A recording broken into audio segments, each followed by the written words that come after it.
So ఇప్పుడు మనకి చక్కటి నాలెడ్జ్ షేర్ చేయడానికి మన ముందుకు రాబోతున్నారు senior pyramid master Anjay sir. Sir please welcome. గట్టిగా చప్పట్లు. అందరికీ నమస్కారం. ఓకే, అసలు ధ్యానం ఎందుకు చేయాలి అనే దాని గురించి తెలుసుకుందాం మనం. సుఖము, సంతోషము, ఆనందము, ఈ మూడు ఒకటేనా వేరువేరా? వేరువేరు కదా. ఓకే, ధ్యానం చేస్తే సుఖం వస్తుందా? ఆనందం వస్తుంది. సంతోషం వస్తుంది.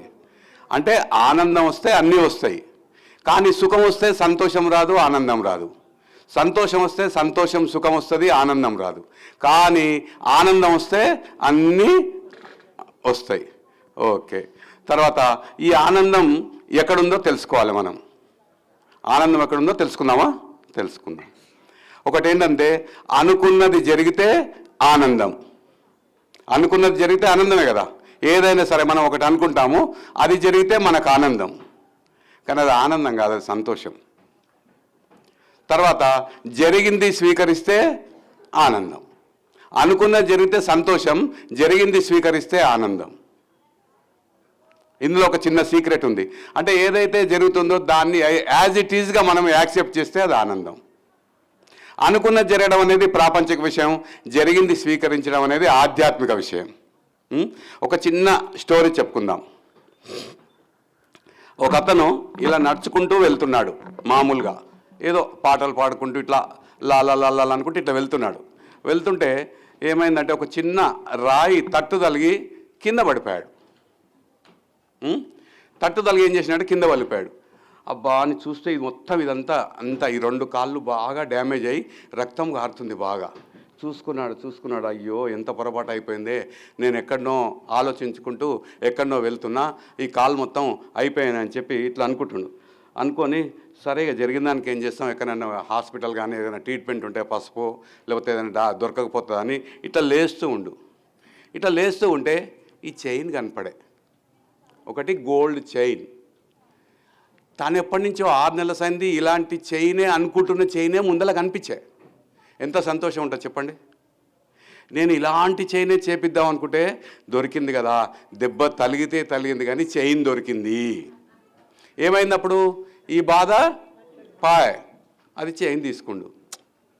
దేనికైనా పెట్టి పుట్టి ఉండాలి, పడితే పడ్డ కానీ చైన్ దొరికే అని తీసుకొని ఇంకా అంతకంటే ముందు కంటే ఎంజాయ్ చేసుకుంటూ ఇంకా ముందుకెళ్తుండు.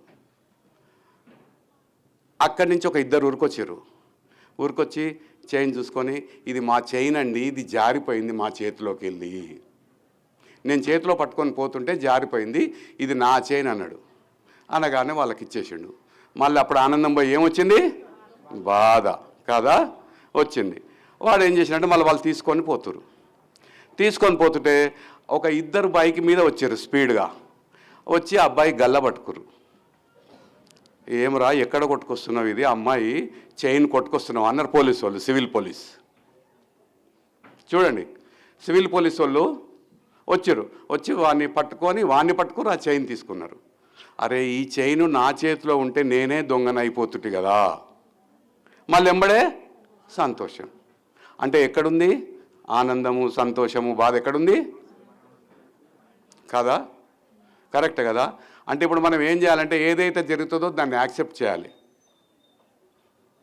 యాక్సెప్ట్ చేసి దాంట్లో మొత్తం మనం ఇన్వాల్వ్ అవుతాం అనుకో, బాధ వస్తుంది, సంతోషం వస్తుంది, దుఃఖం వస్తుంది, అన్ని రకాల రియాక్షన్స్ వస్తాయి.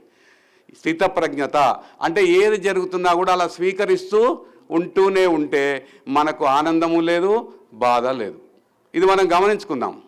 తర్వాత ఇక్కడ కష్టాలు ఎంతమందికి ఉన్నాయండి? ఒకసారి చేతులు లేపుదాం. కష్టాలు ఉన్నాయా? మరి లేపుతలేరేంటి? లేపాలి కదా. ఉన్నాయి కదా. మనకు ప్రతిసారి సింపుల్గా ఏం చెప్పినాడు, మన కష్టాలే మన వరాలు అన్నాడు. ఇంకా మనం మొఖమాట ఎందుకు ఒక డైరెక్ట్ ఇట్లా లేపితే పోలే, వరవే అని చెప్పండి మన గురువు గారు చక్కగా. మన కష్టాలే మన వరాలు. పోతే ఇంకా అన్నిటికంటే పెద్ద కష్టం ఏందో ఒకసారి తెలుసుకుందాం మనం కదా. దాన్ని తెలుసుకుంటే మనకు ఒక క్లియరెన్స్ వస్తుంది. అసలు పెద్ద కష్టం ఏంది ఎవరని చెప్పండి. ఎవరన్నా ఒకరు ఇన్సిడెంట్ మన జీవితంలో మనం ఎప్పుడైతే ఆత్మ ఒక శరీరాన్ని ధరించడానికి వచ్చిన తర్వాత వచ్చే కష్టాలు ఏంటో ఎవరు చెప్పండి ఒకసారి. ఏదైనా ఓకే ఓకే. ఇంకా అసలు మనకు తల్లి గర్భంలోకి ఈ భూమి మీదకి రాకముందే కష్టం ఉంది చెప్పాలా. 9 నెలలు మలమూత్రాలలో ఉంటాం, అంతకంటే ఇంకా కష్టం ఉందా చెప్పండి. భూమి మీదకి వచ్చిన కష్టము భూమి మీదకి రాకముందే శరీరంతో చిన్నగా ఉన్నప్పుడు ఆత్మకు అది తెలుస్తుంది. తల్లి గర్భంలోకి ఉన్నప్పుడే మలమూత్రాలు ఉంటాయి, అంతకంటే పెద్ద కష్టం లేదు కదా. అంటే మన కష్టాలు రాకుంటే ఉండాలంటే ఏం చేయాలి?